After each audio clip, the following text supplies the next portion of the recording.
Alright guys, what's up? Welcome back to the MLG offices in NYC. Axeltoss here, alongside Axlab, watching a sick team tournament.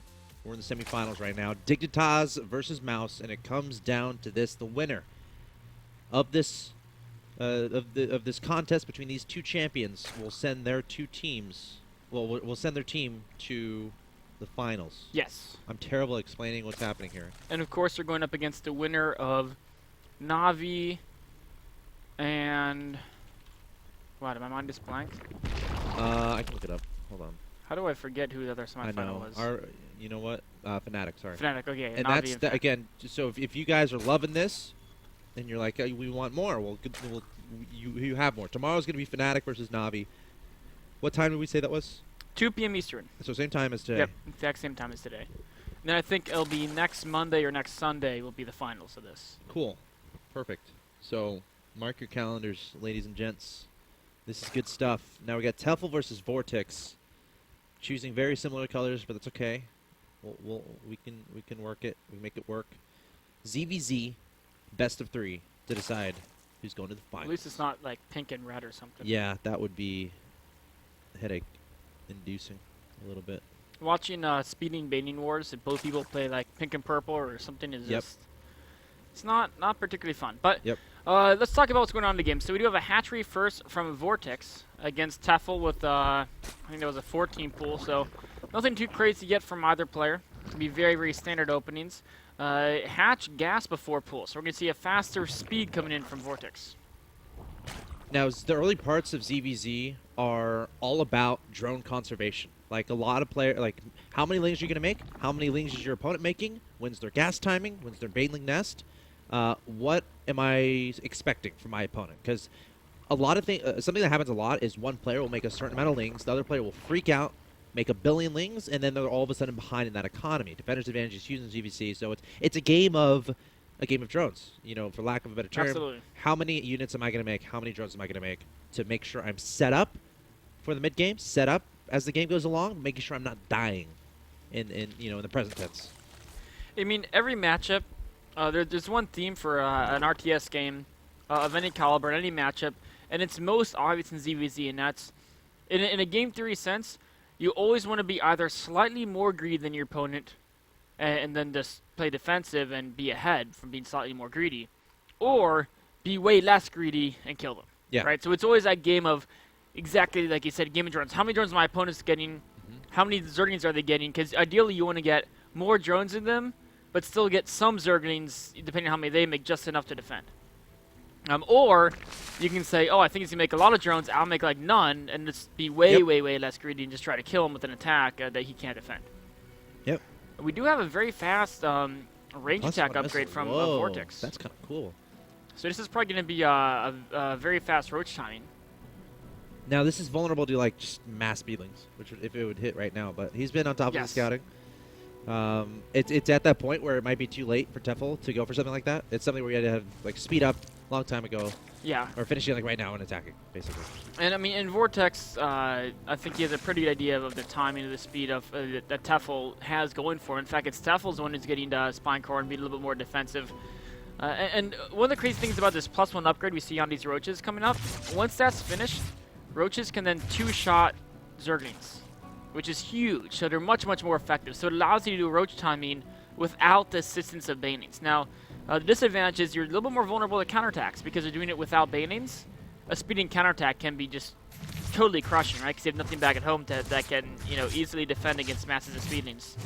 But the advantage is that it hits fast, and you can do it faster because you don't have to get that baiting nest. 9 roaches just now popping here from Vortex. He has 3 drones in production, so it's not like he's going all in with this. I feel like he's going to send these roaches across the map. And, like, there's an element of this, if Lings ran by right now, it'd be a little bit annoying. Yes. But that's not happening, so let's see how much damage Vortex can get done here. Tefel sees this with his Overlord. I mean, this is a great map for Vortex considering how much information he's had all game. Like, he knows exactly that there's not any speedings on the map. He's had his own Zerglings inside Tefel's base for most of the game, and then the Overlord's been in front of there as well. Tefel's building more Spine Crawls to defend, which is smart. He's also getting some Speedlings and banings and Speedlings. Then The question is he overreacting? Because there's nothing behind us, right? There's not even any speed done for Vortix. So if Tefel overreacts, Vortix is pretty happy as well. 4 spines finishing up here. Roaches trying to charge up. Lings and Banelings coming forward. Banelings, yeah, this will hold us off. The question is, was this worth it? Like, who did this favor? Who did that trade favor? Yeah, I mean, I think it's definitely...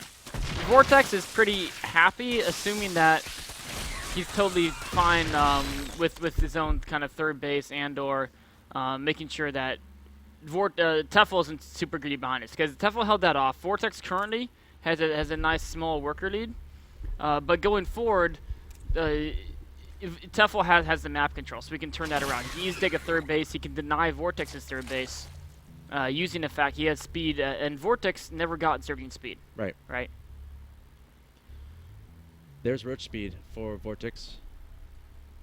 +1 missile. So both these guys going for Roach compositions, it looks like. Layer is a little bit slower for Tefel. So it seems like he did invest maybe, like, this is because of that Roach attack, in a sense. He was kind of preparing for that, so his layer time is going to be a little bit later. It is, but he has a third faster due to the map control. And so that's it's, huge. it's a back and forth. Now, he also is take. behind in upgrades. So Vortix could go for, like, a secondary Roach attack. Probably won't wait for +2 weapons. May just go with speed, or he may just play defensive and do a macro game. I mean, things are actually fairly even if you look at things.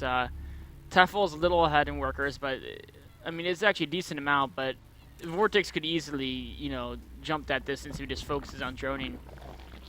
And Vortix is a little bit ahead in upgrades, but again, he's a little bit behind in macro. So we'll have to see how this plays out. On a map this big, when you're both going Roaches or this long across, it's not, I mean, it's actually not super long across, but it's not super short either. Right. I don't see either player really be able to kill the other. And especially for Vortix, he never got Zergling speed. You know, little run-bys like this, if he moves out, could just destroy him. Because he can't just rally his own Zerglings to defend because he doesn't have Zergling speed. Infestation Pit on the way here from Tefel. I like it. I mean, he has 3 bases, so he has the 6 gases faster, so this is something he can do. He can really invest in his tech, try to get a really good advantage there. Now, Vortix has the upgrade advantage as far as the missile attacks are concerned. He might have a timing here behind +2 before his opponent has +2. Might be able to take advantage of that. And I think that would hit before Infestors come out. So he might try to do something like that to apply pressure to that third base. A lot of Roaches coming across the field. Is Tefel prepared for this? There's a few spines on the ground, but not as many Roaches as his opponent. Tefel doesn't have Roach speed either, so micro-wise Vortix may be able to kind of work around him. He's going to sprint them in. He's going to try to. Tefel going to try to close in around and going to try to surround him, but Vortix muscling his way into the natural expansion, and he's actually going to get a lot of damage done here. He is. You know, the upgrades are even now on Tefel. He was saving a lot of resources for the Infestation Pit, but then he decided to use them on Roaches instead. But there's that time when Roaches are still being built that a lot of damage is being dealt out now. I think Tefel will, at a point, stabilize as his reinforcements come in, but Vortix is definitely able to be reasonably cost-efficient. You can see here, Tefel has lost a little bit more than Vortix in this engagement. Yeah, Vortix going to be happy with that. Again, we talked about that Roach timing before his opponent can really get the necessary defenses up. Great little play there from Vortix. Sprinting in there, getting some drone kills, getting cost-efficient trades, that's what he's looking for. As it stands, though, both these players still going to be on 3 bases. Tefel still has that advantage as far as tech is concerned, with Patching Glands already on the way, and Vortix just now starting that Infestation Pit. So once those Infestors get out, he's going to feel a lot more comfortable, but obviously, as far as Infestors aren't incredibly mobile, unless you get Burrow or something. So it's not like he's going to be able to have necessarily a timing where he can attack across the map with Infestors and Roaches. He could try it, though. Yeah, I'm not sure if either player will do too many attacks. I mean, it's so, like, Vortix had a great timing there where he was able to circumvent these spine crawlers, which was Tefel was kind of relying on them as, like, I can tech to Infestors fast because I have these. But going forward now, both players are just going to be making most units from here on out. And with the defender's advantage, especially Tefel's advantage with the spine crawlers to defend, I think we're going to see things stabilize just a bit. Tefel's actually adding up to a Hydra Den and a 4th hatchery as well. So he's looking to really develop a little bit more of a higher tech army than we see that Vortix has. And Vortix has got to be careful. There's a lot of Infestors here. They all have fungals. I don't know if I'd engage here as Vortix. Oh, he's doing it. No, yeah, I think once he saw the Infestors, he's like, you know what? That would have been disastrous. Never if he went in mind. there. It was. I was just testing you. It was a ding-dong ditch. Ring the doorbell and ran away. That's about it, though. Because once that... Tefel had an answer. Yeah. We do see Vortix's Infestors will come into play. Now, Tefel will have a little bit more energy on his, which will be nice. Although the game, goes on for long enough, of course, all the Infestors will max out eventually if there's no engagements. We do also see Tefel has these Hydras, so I wouldn't be surprised if Tefel tries to capitalize on a time when, let's say, each of his Infestors might have 2 fungals when he has 150 energy, and Vortix only has 1 fungal per Infestor. Also, at that point, he'll have Hydra range and Hydra count, and Vortix won't have any. Yeah. And they'll probably both be maxed at that point as well. So maybe in the next 20 seconds, we could see Tefel go for that type of timing. Or he might just try to take a 4th base and maybe deny the 4th of Vortix, because he does have an advantage right now. But does he realize it? It's everything's in the dark for him, right? I mean, he sees... Well, actually, now he sees his opponent is on a lot of roaches. That probably makes him happy, because he knows there's not going to be Hydras, and if anything, a smaller Infestor count. Okay, let's say, and Tefel's still the defender here. It's Vortix is going to be the guy going across the map. I don't expect Vortix to engage in those spines. I would be very surprised if that happened. I think right now he's just trying to prepare, trying to keep his opponent from taking a 4th base while securing his own 4th, trying to get an economic advantage. Uh-oh. Looks like Tefel going to be poking on the left-hand side here. Vortix going to be collapsing in from the bottom. Going to have an engagement here. Fungals going down for both players. A lot of Fungals blanketing over both armies here. But the Hydra's doing a lot of damage from the back. Tefel has so many units. And again, he has that defender's advantage as well. And Tefel is just going to clean up Vortix. The Hydra's being the big difference there. Hydra's a great positioning. And the Spine Core has played a factor too. And overall, it was just... Like you said, the defender's advantage and the better composition. Tefel dominating that engagement. Now, Vortix, he's struggling to remax. He doesn't have the gas, or in fact, I think the Larva is actually holding him back more. Yes, Larva, in fact. All he's able to get is some roaches. And it's not a situation where there's Hydras counterattacking and you're vulnerable. There's a good number of roaches in front as well for Tefel.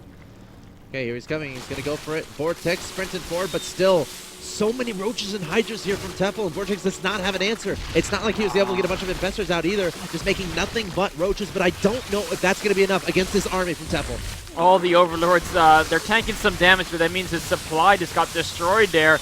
Moving in here, and Tefel with an overwhelming advantage, pouring into the 3rd base of Vortix. There it is, GG. Yeah. I can't, and Tefel getting the first game win. That was so well played from Tefel. It was. We've seen actually almost every game today. Yeah. The vast majority of them, except for that crazy Hasselhobbs one that was super long, have all been decided by one player just being a little more greedy or just making a better composition. Yeah. And then that's it. Like all the PVZs were that. It was, like Bling, every game against Hope, him going for the super late game army and Hope being stuck on the mid game army. And this was a kind of similar thing. We saw Tefel went to Infestors faster, went to Hydras faster. And he did all that partly because he had those spines from early game. Yeah. He's like, you know what? Afford to do it. Maybe I over-defended a little bit. Maybe I could have made 1 or 2 less spines. But taking advantage from that, quote-unquote mistake. Allowing it to say, okay, well, now I can be greedy because I have these extra spines. And then he's like, you know what? I did that on purpose. Yeah. That was my plan.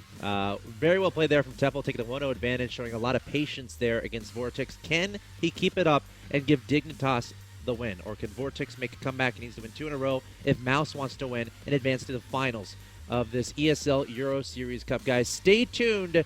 We got Game 2 between Tefel and Vortix coming up.